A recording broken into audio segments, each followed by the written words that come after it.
चुका है number plate installing.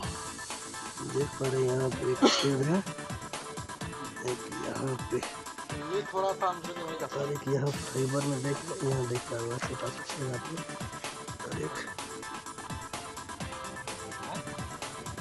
कहीं पे होगा शायद ये वाला है, ये वाला। इसके लिए हम आप इसको बैठा के भी चेक कर सकते हैं। इसको बिठाने के बाद यहाँ कट आ रहा है, इसका कट यहाँ पे आ रहा है, इसका कट सब पर यहाँ पे है। दोनों को इसी हिसाब से बनाया होगा।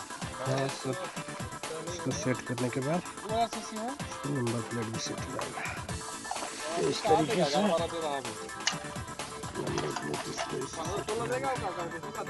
चलिए इसके बाद हम पीछे का भी देखेंगे, पीछे भी हमें इंस्टॉल करना है।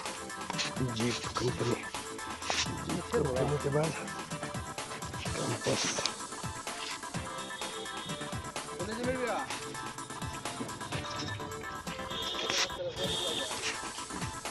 यहाँ भी पीछे भी हमें नंबर प्लेट इंस्टॉल करना है।